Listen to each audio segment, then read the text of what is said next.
റസൂൽ പറയുന്നു, അബ്ഗളുന്നാസി ഇലല്ലാഹി സലാസ, മനുഷ്യന്മാരിൽ അള്ളാഹുവിലേക്ക് ഏറ്റവും ഇഷ്ടമില്ലാത്ത, അള്ളാഹ്ക്ക് അങ്ങേറ്റം കോപമുള്ള, ദേഷ്യമുള്ള വിഭാഗം 3 എണ്ണമാണ്. മുൽഹിദുൻ ഫിൽ ഹറം, ഒന്നാമത്തെ വ്യക്തി അള്ളാഹ് ബഹുമാനിച്ച ആദരിച്ച പവിത്രതയുള്ള ഭൂമിയിൽ വെച്ചിട്ട് ഇൽഹാദ് ചെയ്യുന്നവൻ, തോന്നിവാസവും അനാചാരവും ബിദ്അത്തും അനിസ്ലാമികത്വവും പാപങ്ങളും ചെയ്യുന്നവൻ.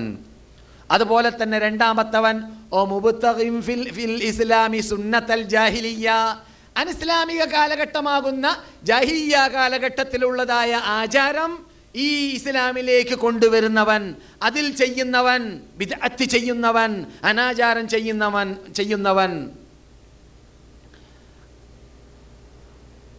അതെ, അവകാശമില്ലാതെ വധിക്കുന്ന, അവകാശമില്ലാതെ അർഹതയില്ലാത്തതായ ചോര പിച്ചിച്ച് നിന്നവൻ മൂന്നാമത്തവൻ. മഹാനായ ഉമർ ഇബ്നുൽ ഖത്താബ് റളിയല്ലാഹു തആല അൻഹു വിശുദ്ധ മക്കയിൽ വെച്ചിട്ട് തെറ്റ് ചെയ്യുന്നതിനെ വൻദോഷത്തിൽപ്പെടുത്തിയതായി ഗണിച്ചിരുന്നു. ഇബ്നു അബ്ബാസ് റളിയല്ലാഹു തആല അൻഹു മക്കയിൽ താമസിക്കാൻ ഭയപ്പെട്ടിരുന്നു. തന്നിമിത്തം തായിഫിൽ പോയിട്ട് താമസിച്ചിരുന്നു. ചോദിക്കപ്പെട്ടപ്പോൾ പറഞ്ഞത്, തെറ്റ് ചെയ്തിട്ട് അള്ളാഹിൻ്റെ കോപം സമ്പാദിക്കാൻ എന്നെ കൊണ്ട് സാധിക്കൂല. തെറ്റ് ഇവിടെ ചെയ്യുമ്പോൾ 10 മടങ്ങ് ശിക്ഷ കിട്ടും, അതുകൊണ്ട് അതിനെന്നെ കൊണ്ട് സാധിക്കൂല. സൂക്ഷ്മതയിൽ സൂക്ഷ്മത പാലിക്കുന്ന മഹാത്മാക്കളിൽ മഹാത്മാവായ മഹാനായ ഇബ്നു അബ്ബാസ് റസൂൽ തലയിൽ കൈവച്ചുകൊണ്ട് അദ്ദേഹത്തിന് വേണ്ടി പ്രാർത്ഥിച്ചു. അല്ലാഹുമ്മ ഫഖ്ഹിഹു ഫിദ്ദീനി വഅല്ലിഹ്ഹു തഅ്വീൽ, ഇദ്ദേഹത്തിന് ഖുർആൻ വ്യാഖ്യാനത്തിനുള്ള കഴിവ് നൽകണം, ദീനിൽ ഫിഖ്ഹ് നൽകണം, പാണ്ഡിത്യം നൽകണം എന്ന് റസൂൽ ശറഫാക്കപ്പെട്ട കൈ തലയിൽ വെച്ചിട്ട് പ്രാർത്ഥിച്ച നബിയുടെ അളാപ്പയുടെ മകൻ ഇബ്നു അബ്ബാസ് ആണ് ഈ പറയുന്നത്. തെറ്റ് ചെയ്യുന്ന ആളല്ല നമ്മെപ്പോലെ. നാമൊക്കെ കൂമ്പാരമായി ഹോൾസെലായിട്ട് തെറ്റ് ചെയ്യലാണല്ലോ. നമുക്കല്ല പുറത്തു തരട്ടെ. അങ്ങനെ തെറ്റ് ചെയ്യുന്ന ആളല്ല ഈ പറയുന്നത്. എപ്പോഴെങ്കിലും തെറ്റ് വന്നു പോകുമ്പോൾ അതിന് 10 മടങ്ങ് ശിക്ഷ കിട്ടുകയാണെങ്കിൽ എന്നെ കൊണ്ട് അത് അനുഭവിക്കാൻ പറ്റൂല എന്ന് പറഞ്ഞുകൊണ്ട് തായിഫിൽ പോയി താമസിച്ചു എന്നാണ് ഇബ്നു അബ്ബാസ്. അത് അവരുടെ ഇജ്തിഹാദാണ്, അത് അവരുടെ ഗവേഷണമാണ്. പക്ഷെ അതിൽ നിന്നിട്ട് നാം പഠിക്കേണ്ട പാഠം, സലഫുസ് സാലിഹീങ്ങളിൽപ്പെട്ട മുമ്പന്മാരായ മഹാത്മാക്കളാകുന്ന ആ ഉത്തമ സമുദായമെന്ന് റസൂൽ വിശേഷിപ്പിച്ച കാലഘട്ടത്തിൽ ജീവിച്ച മഹാത്മാക്കൾ അങ്ങനെ ആണ് സൂക്ഷ്മത ഈ നാട്ടിൽ ജീവിച്ചപ്പോൾ പാലിച്ചിട്ടുണ്ടെങ്കിൽ നാം എത്രമാത്രം ശ്രദ്ധിക്കണം എന്നത് മനസ്സിലാക്കാൻ വേണ്ടിയാണ് ഞാനിത് പറഞ്ഞത്. അതുകൊണ്ട് തന്നെ ഹജ്ജ് വേളയിൽ ഹജ്ജിന് വേണ്ടി വരുന്നവർ ശ്രദ്ധിക്കേണ്ട കാര്യമാണ്. അല്ലാഹു സുബ്ഹാനഹു വ തആല ഖുർആനിൽ ഹജ്ജിൻ്റെ ആയത്തുകളിൽ ചർച്ച ചെയ്തതായ ഭാഗമാണ്.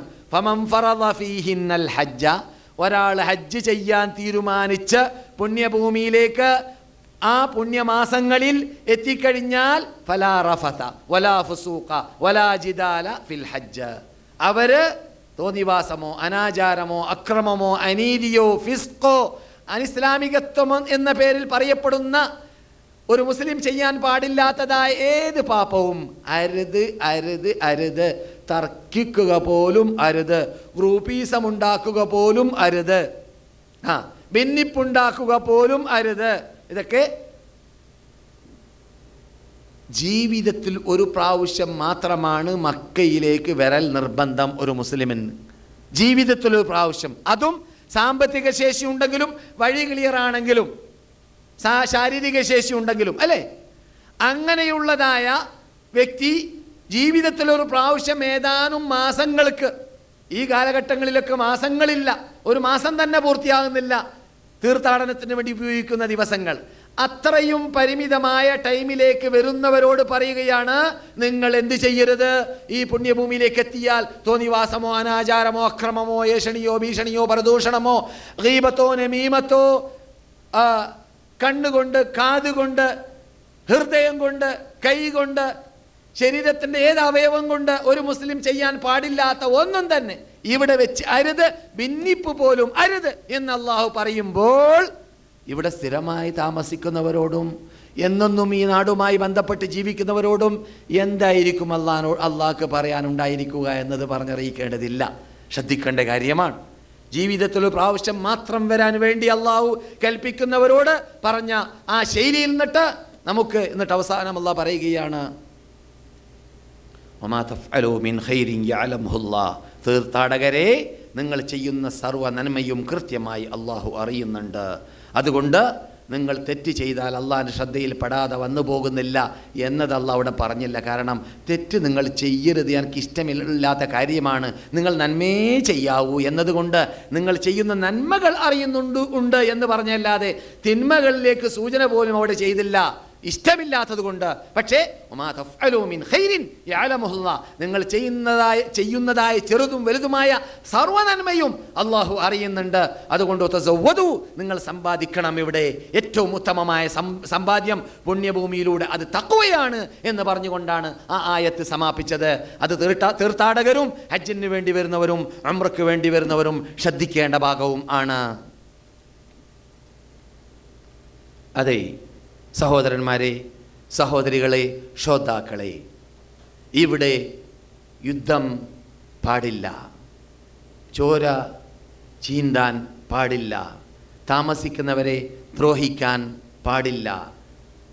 കേരളത്തിലും ലോകത്തിലെ എവിടെയും ദ്രോഹിക്കും പോലെയല്ല, മർദ്ദിക്കും പോലെയല്ല മക്കയിൽ വെച്ചിട്ട് ആരെയെങ്കിലും ദ്രോഹിക്കലും മർദ്ദിക്കലും മനസ്സിലാക്കണം. അതുകൊണ്ട് അല്ലാഹു സുബ്ഹാനഹു വതആല അവലം നുമക്കിൽ ലഹും ഹറമൻ ആമിന വമൻ ദഖലഹു കാന ആമിന വഹാദൽ ബലദുൽ അമീൻ വആമനഹും മിൻ ഖൗഫ് എന്നീ ആയത്തുകളിലൂടെയെല്ലാം ആ സുരക്ഷിതത്വം എന്ന പദം, ആ നിർഭയത്വം എന്ന പദം ഉപയോഗിച്ചുകൊണ്ടാണ് റബ്ബ് സംസാരിക്കുന്നത്. അത് നാം സ്ഥാപിക്കാൻ വേണ്ടി തന്നെ, നാം നടപ്പിൽ വരുത്താൻ വേണ്ടി തന്നെ.